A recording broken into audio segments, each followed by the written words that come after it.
నన్ను మారు మనసు పొందే అవకాశం దొరకక విసర్జింపబడినని మీరు ఎరుగురా అని అంటున్నాడు దేవుడు. మరి ఒక్క పూట కూటి కొరకు దేవుడిచ్చినటువంటి సమస్తాన్ని పోగొట్టుకొని భ్రష్టుడు అంట, మరి వ్యభిచారి అంట. మరి ఆయనైతే వ్యభిచారం చేసినట్లు కాదు కానీ మరి తిండి కోసం మరి దేవుడిచ్చిన ఆధిక్యతను పోగొట్టుకున్నందుకు తన సంతానమైనటువంటి ఎదోముని దేవుడు మరి తిరుగుబాటు జనంగా మరి తీర్చి మరి మరి ఎదోము ఎక్కడ ఉన్నాడంటే ఆదికాండము 36లో అయితే 36వ అధ్యాయంలో మనకు కనపడతా ఉంటాడు. 1వ వచనంలో వంశావళిలో మరి ఏ చదవదులమ్మా, మరి ఈ ఏశావు సంతానమైనటువంటి ఎదోముని మరి దేవుడు మాట్లాడుతున్నాడు కదా, నేను యాకోబుని ప్రేమించి తిని ఏశావుని ద్వేషించి తిని. ద్వేషించటానికి కారణం ఏంటంటే దేవుడిచ్చిన ఆధిక్యతని పోగొట్టుకున్నాడు. మరి ఈ లోకంలో మనం కూడా మరి దేవుడు మనకు కూడా ఎన్నో ఆధిక్యతలు ఇచ్చాడు. మరి ఆయన గుర్తెరిగినప్పుడు ఎన్నో మరి మనకి ఆశీర్వాదాలు ఇచ్చాడు. అవి మనం కూడా చేజార్చుకొని దేనికోసమో పోగొట్టుకుంటే మన మీద కూడా చెప్పు విసరటానికి దేవుడు సిద్ధంగా ఉన్నాడని ఇక్కడ ఈ లేఖనాల ద్వారా మనకి కనబడతా ఉన్నది. అంతేకాదు కానీ మరి దేవుడికి అరిష్టంగా జీవించి భ్రష్టుడైపోయాడు. మరి వ్యభిచారాన్ని పిలిపించుకున్నాడు. తన సంతానానికి కూడా శాపాన్ని తెచ్చిపెట్టుకున్నాడు. మనం ఆ రీతిలో ఉండకూడదని చెప్పి దేవుడు మాట్లాడుతూ ఉన్నాడు. మరి దేవుడు ఇచ్చినటువంటి ప్రేమకు బదులుగా మరి ఆయన ఇచ్చినటువంటి జ్యేష్ఠత్వాన్ని పోగొట్టుకున్నటువంటి మరి ఏశావు మరి తన బిడ్డలకు కూడా శాపాన్ని తెచ్చిపెట్టుకున్నాడు. మరి మనమైతే ఈ లోకంలో ఎలాగ ఉంటున్నాం? మన ఎడల మనం చేసే క్రియలను బట్టి మన బిడ్డలకి ఏమైనా శాపాలు అవుతున్నాయా? మరి మనం చేసే దోషాలను బట్టి మరి నెట్టివేయబడి దేవుడి చేత విసర్జింపబడే వారిలాగా మనం ఉంటున్నామేమో మనం పరిశీలన చేసుకోవాలని దేవుని లేఖనాలు తేటగా మనకి చెబుతా ఉన్నాయి. అంతేకాదు కానీ మళ్ళీ ఇంకొక వాక్యభాగ్యాన్ని మనం చూసుకుంటే రూతు గ్రంథము 4వ అధ్యాయం 7వ వచనం ఒకసారి చదువమ్మా. ఇశ్రాయేలీలో బంధుధర్మం గూర్చి కానీ దైవధర్మం గూర్చి కానీ ఇటు సంగతులను స్థిరపరచుటకు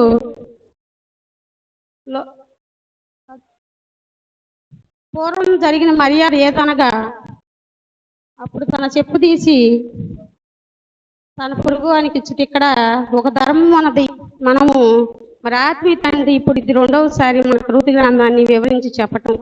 ఎన్నోసార్లు ఈ రూతు గ్రంథాన్ని మనం ఇంట్లోనే ఉన్నాం, అందుకని ఎక్కువ లోతుకి వెళ్ళదలుచుకోలేదు.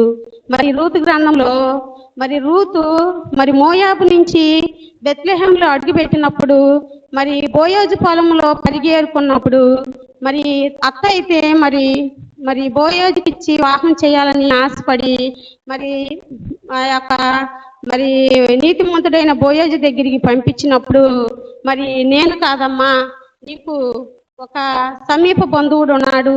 అయితే ఆ ఊర్లో ఒక తీర్మానం ఉంది. ఎలాగంటే మరి సంఘ పెద్దలందరూ పోగయ్యి చెప్పు నిబంధనని ఒక ఊర్లో మరి ఒక ఆచారం ఉన్నదనమాట. ఎట్లాగంటే ఇప్పుడు శ్రమ వచ్చిన వారిని విడిపించడానికి సమీప బంధువుడు ఉండాలన్నమాట. వాళ్ళు ఒక చెప్పు తీసుకొని మరి ఆమెని స్వీకరించాలి. ఇప్పుడు తినకైతే భర్త చనిపోయి ఉన్నాడు కదా, మరి అయితే ఆమె ఉన్నటువంటి జనస్థితి నుంచి మరి ఆమె ఉన్నటువంటి వెధవరాలతనం నుంచి మరి ఆమెను విడిపించాలంటే మరి సంఘ పెద్దలు ఎదుట మరి ఆ తీర్పు తీర్చవలసి ఉన్నది. మరి ఆ తీర్పు తీర్చడానికి బోయోజు అంటున్నాడు, నాకంటే సమీప బంధువుడు నీకున్నాడమ్మా, మరి ఆ బంధువుడు విడిపించిన పక్షంలో నేను నీకు మరి నిబంధన ప్రకారము మరి పెద్దలు ఎదుట నిన్ను నా భార్యగా స్వీకరించుతానని చెప్పి మాట్లాడి మరి ఆమెను తీర్పు దగ్గరికి తీసుకెళ్ళినప్పుడు మరి అక్కడైతే ఇంకొక అతనైతే నాకొద్దని చెప్పి నువ్వే ఆమెను పెళ్ళాడమని చెప్పి బోయోజుతో మాట్లాడినట్టుగా మనకు కనపడతా ఉన్నది. అయితే ఆ చెప్పు తీసి మరి అక్కడ నిబంధన ప్రకారము మరి బోయోజు మరి తన భార్యగా స్వీకరించడానికి మరి రూతుని అంగీకరించినట్లుగా మరి మనకు కనబడతా ఉన్నది.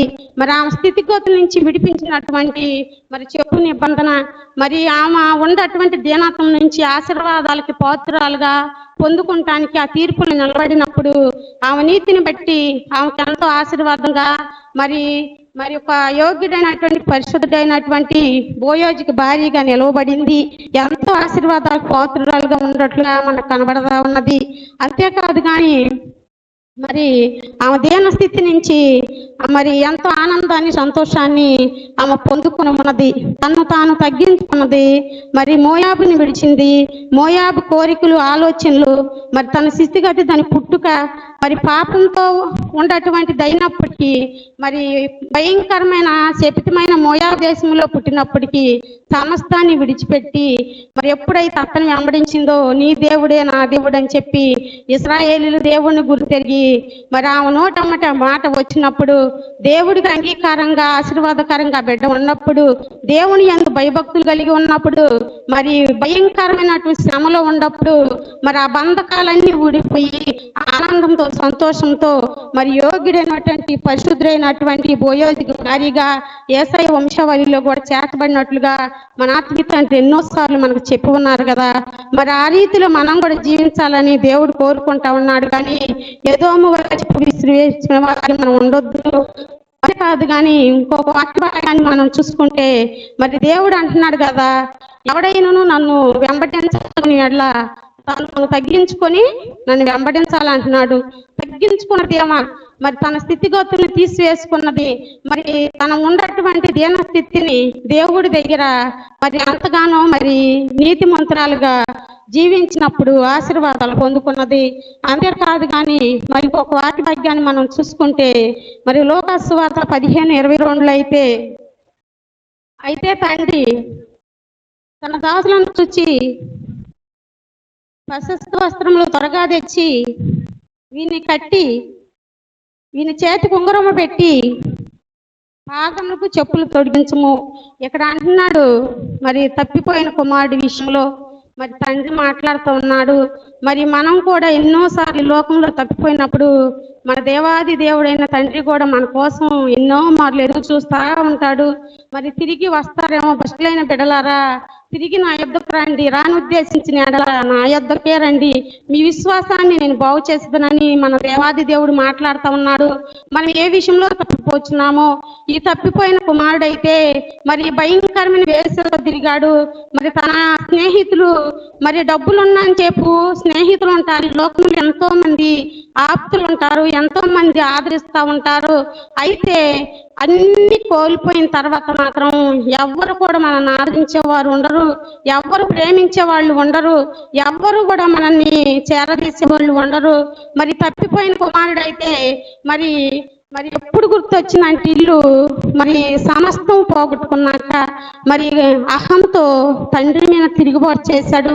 నా ధనాన్ని నాకు ఇచ్చేమని తీసుకొని దూరదేశానికి వెళ్ళి స్నేహితులతో వేసులతో తన ఇష్టానుసారమైన తిండి తింటూ తన ఇష్టానుసారమైన జీవితాన్ని జీవిస్తూ నాకు దేవుడు అక్కర్లేదు, నాకు తండ్రి అక్కర్లేదు అని చెప్పి తన ఇష్టానుసారంగా మరి జీవించినప్పుడు దేవుడు బుద్ధి చెప్పాడు.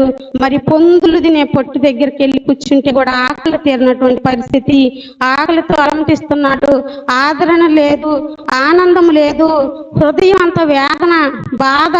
తప్పిపోయాను, నేను పాపం చేశాను తండ్రికి విరోధంగా, మరి లోకాన్ని మరి నా గృహాన్ని విడిచి నా ఇంటిని విడిచి నా దేశాన్ని విడిచి వేరే దేశం వచ్చి నేను ఎట్లా జీవిస్తున్నాను, మరి నా పరిస్థితి ఏందని ఒక్కనొకసారి పరిశీలన చేసుకొని పొందులు తినే పొట్టు దగ్గర కూర్చున్నప్పుడు తన స్థితిగతిని నెంబర్ వేసుకున్నాడు. మరి నేను ఎక్కడ పుట్టాను, నా ఇల్లు ఎక్కడ, నేను ఎక్కడ ఉండవలసిన వాడిని, నేను ఎక్కడ ఉన్నాను, మనం ఎక్కడికి వచ్చాం, ఎక్కడ కూర్చున్నాం, ఎవరి సన్నిధిలో మనం నిలవబడి ఉన్నాం, ఎవరిని మనం సేవిస్తున్నాం అని మనం ఎప్పుడైనా పరిశీలన చేసుకున్నామా? ఈ లోక సంబంధికంగా జీవించే వాళ్ళైతే వారి దారి వేరు. కానీ మనం దేవుని గుర్తెరిగిన తర్వాత, దేవుని మందిరంలో అడుగుపెట్టిన తర్వాత, దేవుడికి ఇష్టంగా జీవించాలని ఆశపడిన తర్వాత, దేవుడి రక్తంలో అడుగుబడిన తర్వాత, దేవుడి సన్నిధికి వచ్చి ఎప్పుడైనా మనం పరిశీలన చేసుకున్నామా? మన క్రియలను బట్టి మరి మనం ఏం చేస్తున్నాము? దేవుడికి వ్యతిరేకమైన క్రియ ఏదైనా నాలో ఉందని తప్పిపోయిన కుమారుడు వలె ఒక్కసారైనా మన జీవితాన్ని మనం పరిశీలన చేసుకున్నామా? మరి తన జీవితం అంతా పోయింది, ధనమంతా పోయింది, మరి ఆఖరికి కడుపు నింపుకోవటానికి ముద్ద దొరకని భయంకరమైన పరిస్థితిలో ఉన్నప్పుడు మరి తండ్రి ఇల్లు గుర్తొచ్చింది. మరి మనకు కూడా బాగా కష్టాలు వచ్చినప్పుడు దేవాలయానికి వెళ్ళి దైవజనులకు చెప్పి ప్రార్థించుకోవాలి, ప్రార్థన చేయించుకోవాలి, సీరియస్గా బాగా దేవుడి సన్నిధిలో ప్రార్థన చేయాలి. ఇక బ్రతికినంత కాలం దేవుళ్ళనే ఉండాలి అని చెప్పి తీర్మానం చేసుకొని మరలా సారిపోయిన మట్టి వల్ల జారిపోతా, మరి లోకంలో కలిసిపోతా. ఏమకంటే నేను పాపం చేయటం లేదు, వాళ్ళకంటే నేను పాపం చేయట్లేదు, నేను నీతిమంతురాలను అనుకుంటే మనంత బస్టులు మరొకరు ఉండరు. ఎప్పుడైనా సరే తాను తగ్గించుకోమని దేవుడు చెప్తా ఉన్నాడు.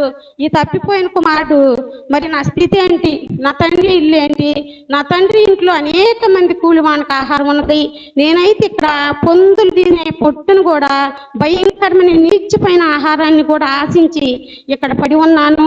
నా తండ్రి ఇంట్లో కొవ్విన విందు దూడలు, మరి మాంసము అన్నీ ఉన్నాయి, మరి నాకు ఏం తక్కువయ్యి నేను ఇంత బస్టాపం పట్టిపోయానని చెప్పి పశ్చాత్తాపడై, మరి తండ్రి నేను నిన్ను పిలవటానికి కూడా యోగ్యుని కాదయ్యా, నాకు అర్హత లేదయ్యా, నీ పనివాడల్లో ఒక పనివాడిగా నన్ను పెట్టుకున్న నీ కడుపు నిండా ఆహారం తినగలనని చెప్పి తను తాను పరిశీలన చేసుకొని పశ్చాత్తాపుడై తగ్గించుకొని వేదన కడత వచ్చినప్పుడు తండ్రి అంటున్నాడు, మరి నువ్వు తప్పిపోయి మరలా దొరికావు, మరి చనిపోయి మరలా పుట్టావని చెప్పి తండ్రి అంటున్నాడు. ముందు పుట్టగానే పిల్లలకి ఏం చేస్తాం, మనము స్నానం చేస్తాం, ఒంటి మీద ఉండే పాకుడు అంతా పోవాలని చెప్పి తీసుకురాగానే పసిబిడ్డను స్నానం చేసి మరి బట్టలు పని చేసినట్లుగా మరి అక్కడ తండ్రి కూడా పరిగెత్తుకుంటూ తన బిడ్డ రంగాన్ని కౌగిలించుకున్నాడు. ప్రశస్తమైన వస్త్రాలు మంచి బట్టలు తీసుకొచ్చి నా బిడ్డకు తొడగమని చెప్పి ఉన్నాడు. మరి ఉంగరాన్ని తీసుకొచ్చి పెట్టండి, ఉంగరం అంటే మరి రాజరికానికి గుర్తని మనకు దైవజనులు ఎన్నోసార్లు చెప్పి ఉన్నారు. మరి అధికారాన్ని ఇచ్చాడు, మరి మంచి వస్త్రాలు ఇచ్చాడు. అంతేకాదు కానీ మామూలు భోజనం కాదు, నా బిడ్డ తిని ఎన్ని రోజులు వస్తూ ఉండి నా బిడ్డ వేదన పడుచున్నాడో, నా ఇంటిని వదిలి వెళ్ళినప్పటి నుంచి నా బిడ్డ మంచి ఆహారం తిన్నాడో లేదోనని చెప్పి ఎదురు చూసే తండ్రి అంటున్నాడు.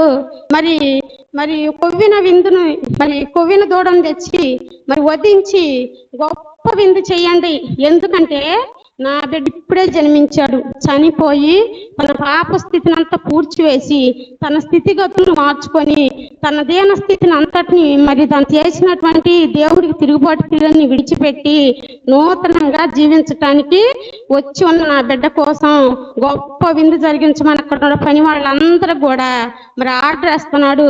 అంత సంతోషం విందు, అసలు ఎంత సంతోషం అంటే తిరిగిపోయిన బిడ్డ వచ్చినప్పుడు మన దేవుడు కూడా మనతో మాట్లాడుతూ అంటున్నాడు, లోబడిన వాళ్ళని ప్రజల వైపు దినమంతా నా చేతులు సాక్షి ఉంచుతాను అంటున్నాడు. ఈ దినమంతా ఎందుకు సాక్షి ఉంచుతున్నాడు? మనం ఒక్క గంట సేపు కాదు, 10 నిమిషాలు ఇట్లా చేతులు చాటి మనం ఉండగలమా? మనం ఉండలేము. అయితే మన పరలోకపు తండ్రి అయితే దినమంతా ఎదురు చూస్తున్నాడు అంత మన కోసం. ఎందుకంటే ఏ స్థితిలో మనం పడిపోయినా, ఏ సమయానికి వచ్చి తండ్రి అంటే మరి తన చేతుల్లో మనం చేర్చుకోవాలని, తన హక్కుగా మనల్ని చేర్చుకోవాలని, తన బిడ్డలుగా మనల్ని తీర్చిదిద్దాలని చెప్పి దినమంతా చేతులు చాచి మన కోసం ఎదురు చూస్తున్న మన పరలోకపు తండ్రి కోసం మరి మన నీతి క్రియలతో మరి పశ్చాత్తాపడి మరి యొక్క తప్పిపోయిన కుమారుడు అయితే తన స్థితిగతులను తెలుసుకొని మరి తిరిగి మరలా ఎలాగొచ్చాడో మనం కూడా దేవుడి సన్నిధికి వచ్చి ఏ విషయంలో తప్పిపోతున్నామో, ఏ విషయంలో దేవుడికి వ్యతిరేకమైన హృదయంలో పెట్టుకున్న కార్యాలు దేవుడికి దూరం అయిపోతున్నామో, దేవుడికి ప్రీతికరంగా జీవించకుండా దేవుణ్ణి దుఃఖపరిచే వారి లాగుంటున్నామో మనం పరిశీలన చేసుకొని దేవుడికి ఇష్టలుగా జీవించాలని చెప్పి ఇక్కడ మాట్లాడుతూ ఉన్నాడు. అంతేకాదు కానీ మరి మత్తయి సువార్త ఇంకొక వాక్య భాగాన్ని మనం చూసుకుంటే మత్తయి సువార్త 3:11 చదవండి అమ్మా. మారు మనసు నిమిత్తము నేను నీడల్లో మీకు బాప్తిసం ఇచ్చుచున్నాను, అయితే నా వెనక వచ్చుచున్నవాడు నాకంటే శక్తిమంతుడు, ఆయన చెప్పుల మోయటికైనను నేను పాత్రును కాను, ఆయన పరిశుద్ధాత్మలోను అగ్నితోను మీకు బాప్తిసం ఇచ్చును. ఇక పరిశుద్ధుడైనటువంటి యెహోవాను, మరి దేవుడికి ఇష్టడైనటువంటి యెహోవాను, దేవుడి స్నేహితుడైనటువంటి యెహోవాను, మరి ప్రీతికరంగా లోకంలో దేవుని గూర్చి మరి అరణ్యంలో గొప్ప శబ్దంగా కేక వేస్తూ దేవుడి సువార్తను ప్రకటించేటువంటి యోహాను మరి ఆత్మవశుడై మరి ప్రవహించి దేవుళ్ళో ఎదిగేటువంటి మరి గొంతులు వేసేటువంటి మండుచున్నటువంటి దీపము. ఆ దీపము ఇప్పుడు మనం వెలిగించే దీపాలు అయితే మరి కొంతసేపే ఉంటాయి, కానీ దేవుడు వెలిగించినటువంటి దీపము లాంటి ఆ యోహాను ఎంతో నీతిమంతుడు, ఎంతో పరిశుద్ధుడు, ఎంతో యోగ్యుడు. ఎందుకు ఈ మాటలు నేను చెప్తున్నానంటే, మనం పరిశుద్ధ గ్రంథాన్ని చదివినప్పుడు మరి యోహాను గురించి మనం చదువుతున్నప్పుడు మరి ఇక్కడ దేవుడైతే మరి బాప్తిసం తీసుకున్నట్లుగా మనకు కనపడతా ఉన్నది. మరి ఆయన అంత యోగ్యుడు కానప్పుడు, మరి అంత పరిశుద్ధుడు కానప్పుడు మరి దేవాది దేవుడు తనతో బాప్తిసం పొందడానికి కారణం ఏంటి? మరి ఇప్పుడు మనం ఉన్నాము, మనం ఏ రోజు కూడా దేవుని తాకలేదు. మరి దేవుని పరిశుద్ధ గ్రంథాన్ని పట్టుకుంటానికి అర్హత లేని మనల్ని మరి దేవుని పరిశుద్ధ గ్రంథాన్ని పట్టుకుంటానికి ఒక యోగ్యతని అర్హత ఇచ్చినటువంటి దేవాది దేవుడు అతనితో బాప్తిసాన్ని పొందినట్లుగా మనకు కనబడతా ఉంటది. ఆయన అంటున్నాడు, మరి నేనైతే మరి ఆయన చెప్పులు పట్టుకుంటానికి కూడా నాకు అర్హత లేదు. అలాంటి ఆయనతో మరి బాప్తిసం తీసుకున్న యేసయ్య మరి ఎంత నీతిమంతుడు కదా, దేవుణ్ణి తాకాడు, పరిశుద్ధుడు, ఆత్మవశుడయ్యాడు, దేవుని సన్నిధిలో దేవునికి ఇష్టడుగా ఉన్నాడు. దేవుని తాకినటువంటి యోహాను చేతులు ఎంత పరిశుద్ధమైనయో అసలు నాకు ఒక వాక్య భాగాన్ని చదువుతున్నప్పుడు చాలా అసలు అవునయ్యా, చెప్పులు పట్టుకుంటానికి కూడా యోగ్యత లేదని తను తాను తగ్గించుకున్నటువంటి యోహాను చేత బాప్తిసాన్ని పొందుకున్నావు తండ్రి. అయ్యా, నువ్వు మాదిరిగా చెయ్యకుండా ఈ లోకంలో ఏది చెప్పలేదు ప్రభా. మా పశ్చాత్తాన్ని బట్టి సన్నిధిలో ఎన్నిసార్లు నిన్ను కన్నీరు కార్పించాము కదా. మరి నీతో ఉన్నటువంటి యోహాను, మరి నీతో జీవించినటువంటి నీతిమంతుడైన యోహాను, మరి నువ్వు నీ స్వరసిని పొందుకున్నటువంటి యోహాను, నీ ఆత్మను పొందుకున్నటువంటి యోహాను, మరి తనతో బాప్తిసం పొందుకోవడానికి నువ్వు యోగ్యతని అర్హతని ఇచ్చావు కదా. అయ్యా, ఎందుకు పనికిరాని మమ్మల్ని ప్రేమించి నీ పరిశుద్ధ గ్రంథాన్ని ఉచ్చరించడానికి పట్టుకుంటానికి మాకు కూడా అర్హతనిచ్చావు కదా. నీకు అరిష్టంగా మా బతుకు దినములన్నీ ఎన్ని కార్యాలు చేశామో కదా అని చెప్పి నాకెంతో మరి దేవుని సన్నిధిలో వాక్యం చదువుకుంటున్నప్పుడు మరి ఎంత ఆనందంతో సంతోషంతో, మరి అట్లాంటి పరిశుద్ధుడైనటువంటి యోహానుకే అర్హత లేదన్నావు. మరి అర్హత లేదని అనుకున్న అతన్ని ఆయన ఆలోచన యావత్తు మార్చేసి మరి ఆయన అన్న ఎమ్మటనే యేసయ్య అంటున్నాడు, మరి నా బాప్తిసం ఇవ్వు అంటున్నాడు. బాప్తిసం ఇమ్మన్నప్పుడు యోహాను అంటున్నాడు, ఇదేంటయ్యా, నీ చెప్పులు మోయటానికే నేను అడుగును కాదు కదా, మరి నువ్వు బాప్తిసం నన్నీమంటావేంటి అన్నప్పుడు నీతి యావత్తు ఎలాగూ జరగవలసి ఉన్నది, ఎలాగూ జరగనీయమని చెప్పి దేవుడు మాట్లాడున్నాడు. మరి ఆ రీతిలో దేవుడు మాట్లాడి బాప్తిసం తీసుకొని మరి పరిశుద్ధుడు మరి యోగ్యతని మరి ఒక మనిషికి కూడా ఇచ్చినట్లుగా ఇక్కడ మనకి కనపడతా ఉన్నది. అంతేకాదు కానీ మరి ఇంకొక వాక్య భాగాన్ని చూసుకుంటే మనము మరి ఎఫెసీ గ్రంథము 6వ అధ్యాయము 12 వచనం నుంచి 16 వరకు చదవనమ్మా. ఏలయనగా మనము పోరాడునది శరీరులతో కాదు, ప్రధానులతోనూ అధికారులతోనూ ప్రస్తుత అంధకార సంబంధులకు లోకనాథులతోనూ ఆకాశమందుండ దురాత్మల సమూహములతోనూ పోరాడుచున్నాము. అందుచేతనే మీరు ఆపద్దినమందు వారిని ఎదిరించుటకు సమస్తమును నెరవేర్చిన వారై నిలువడుటకు శక్తిమంతులగునట్లు దేవుడిచ్చు సర్వాంగ కవచమును ధరించుకుని, ఏలయనగా నీ నడుమునకు సత్యమును తట్టిని కట్టుకొని నీతి అని మైమర్పులు కడుక్కుని పాదములకు సమాధాన సువార్త వలనైనా సిద్ధ మనసును జోడిని తొడుక్కొని నిలువబడి. ఇక్కడ సమాధాన సువార్త వలనైనా జోడును తొడుక్కొని నిలవబడమని చెప్పి దేవుడు మనతో మాట్లాడుతూ ఉన్నాడు. ఈ లోకంలో మరి ఎన్నో సమస్యలు, మరి మీరు పోరాడునది మనుషులతోనూ, మరి లోక సంబంధమైనటువంటి దురాత్మల సమూహముతో. దురాత్మల సమూహం అంటే మరి సైతాన్ వచ్చి మన పక్కన నుంచి ఉండటం కాదు, మరి దురాత్మల సమూహంతో మీరు పోరాడాలని చెప్పి దేవుడు ఇక్కడ మాట్లాడుతూ ఉన్నాడు. అంటే శరీరాశ, నేత్రాశ, జీవపడము, మరి ఇవే మన దురాత్మలు. మన శరీరమే మనకు శత్రువు అని చెప్పి పౌలు గారు మాట్లాడుతూ ఉన్నాడు. నా శరీరంలో ముళ్ళు ఉన్నదన్నట్లుగా మరి ప్రతి మనిషిలోనూ ఏదో ఒక పాపం, ప్రతి మనిషిలోనూ ఏదో ఒక భ్రష్టమైనటువంటి ఆలోచనలు, మరి వాటితో పోరాడమంటున్నాడు. మరి దురాత్మల సమూహం వచ్చి మనల్ని పోరాడుతూ ఉండదు, కానీ శ్రమల ప్రవాహం వల్లే ఏబు గారి కుటుంబం పైకి మరి వచ్చినట్లుగా ఏ రూపాన సాతాను మనం జల్లెడి వేసిద్దో కూడా మనకు తెలియదు. కాబట్టి మనం ఆయన సన్నిధిలో నిలబడాలంటే మనకేం కావాలి?